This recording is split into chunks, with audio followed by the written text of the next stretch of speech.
Hi guys, Romans here and welcome to another music review. I review every album from a viewpoint of a musician, as I am a singer, songwriter and a bass player for my own group Jakobay, and more than 2 years ago we released our debut album called Pursuits in Life.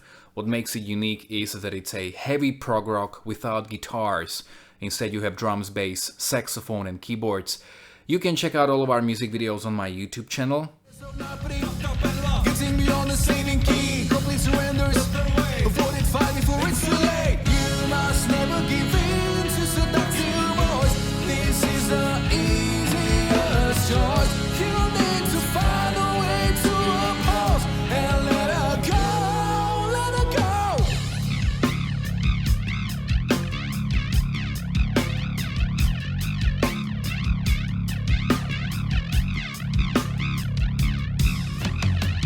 In the description of all these videos you will find all the information about where is the record available. It's available on all digital platforms like Spotify, Tidal, Deezer, iTunes, Amazon, Bandcamp, but also in this digipack version of a CD with a very beautifully illustrated 20 pages long booklet. So in case you want one, all you need to do is contact me via email, on Facebook, on Instagram, or you can get one through Bandcamp as well.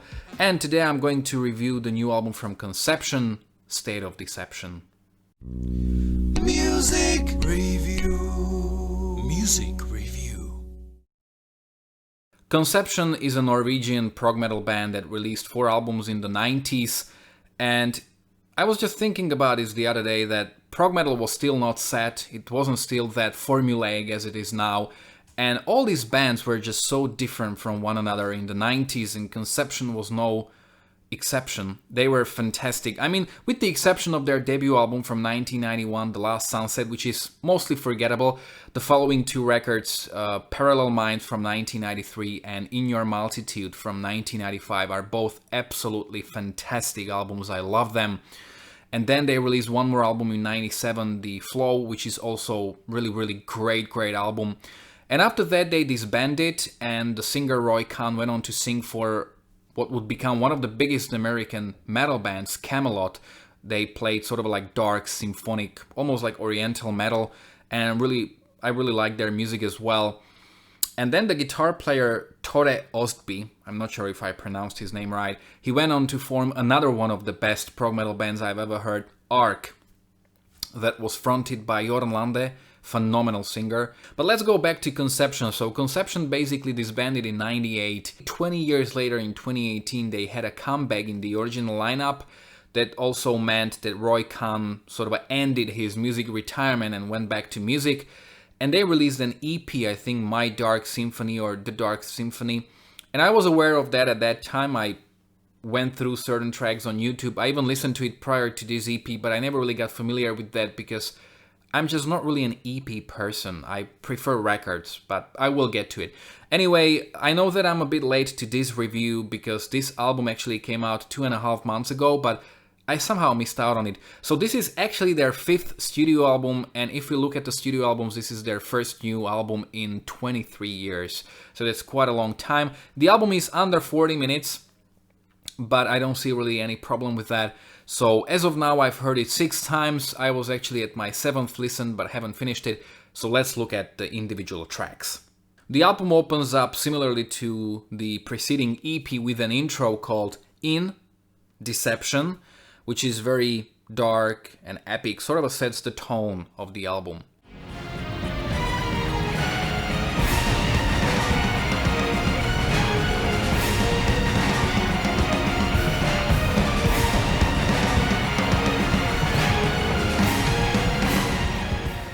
Of Raven and Pigs is the first actual track of the album, and it's pretty uncompromising, not only within like Conception's discography or comparing it to any other of their songs, but even within like prog metal, because it's almost psychedelic in its nature, and you've got this one guitar riff that's being repeated throughout most of the track, and it's so dark, so heavy, and it's pretty unsettling with its lack of any graspable melody. Also, I don't think I've ever heard Roy Khan this angry in any other track. They say they care, but they don't. They say they'll hear you, but they won't. suck you dry like parasitic vermin. And trust me when I say Waywardly Broken is like this symphonic dark prog rock track. To a certain degree, it seems like a pretty perfect continuation of their 90s prog metal, so it seems like this is exactly where they left off with the Flow album.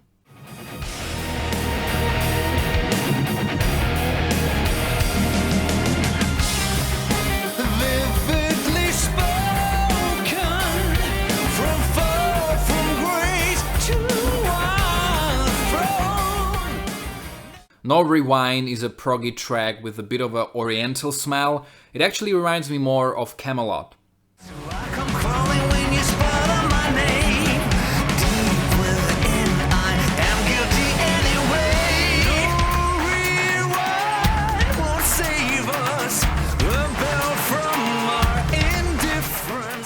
The Mansion is this melancholic, symphonic ballad-esque kind of song. There's a great melody. Roy is absolutely fantastic, as on all the other tracks.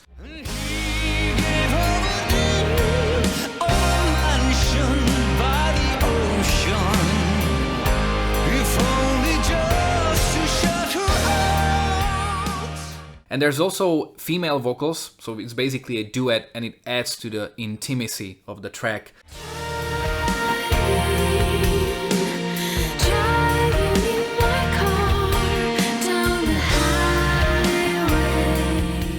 Also, there's a nice guitar solo, very Pink Floyd-ish.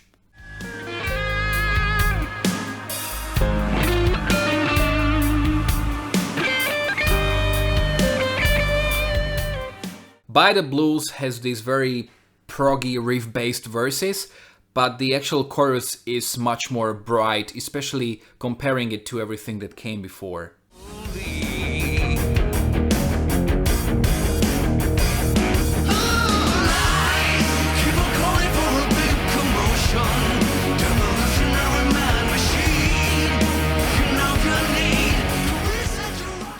Anybody out there starts almost like a musical, and these verses kind of have that musical tendency, but I actually can't help it, but every time I hear the chorus I think of the track Anybody Listening from Queensryche, but you know, it's a great track. Withdrawal is not too late.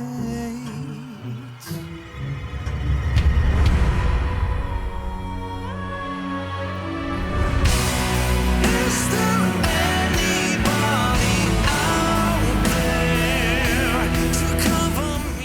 She-Dragoon is a great song that really brings Parallel Minds and In Your Multitude to mind, so it's exactly that continuation. They sound exactly like they did before, which is, I think, really, really amazing.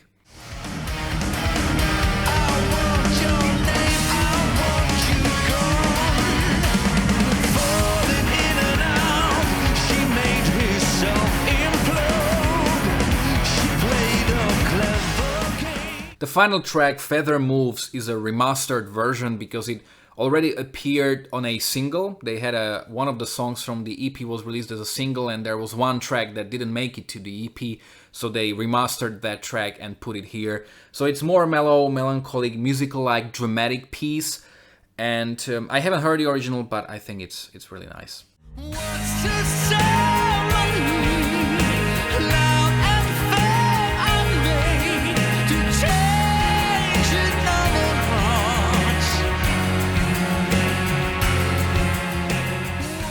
To sum up, if you watch my reviews, you know that if I didn't like the album, I wouldn't make the review for it. And I really enjoyed this album a lot. I'm so happy that Conception are back. Also, I think that Roy Khan never sounded better. Of course, his higher range is either gone or he's just not using it anymore. But his actual voice sounds a lot cleaner and a lot more accessible than it did before. And he has a really very, very recognizable voice. There's almost like this sort of a mystery in his voice, which is, I think, why Tobias Sammet chose him on one of the tracks on Avantasia, because of that uniqueness in his voice. Have you heard this album already? You can let me know in the comment section below whether you agreed or disagreed with me. If you're a Conception fan, you can let me know how well do you think it compares to their previous albums, maybe which one is your favorite one. You can follow me on Facebook or on Instagram. You can find the links to both in the description of this video below. If you like this review and if you like all the reviews I'm making, consider supporting me by buying my record. I include audio samples, which I think makes my reviews most entertaining and most informative to watch. But also I usually run a risk of getting a copyright claim, and at that point I will never ever earn any money from the reviews or from the videos. So the best way how you can support me is by buying my debut album Pursuits in Life. At this point there's only one available, but there's more to come in future. Also, if you like this video, don't forget to like, to share, to subscribe. Check out my own original music, I think you're gonna really like it. If you like Conception, you can check out my live performances, my worst to best series, and quite a lot of other reviews as well. Thanks a lot for watching.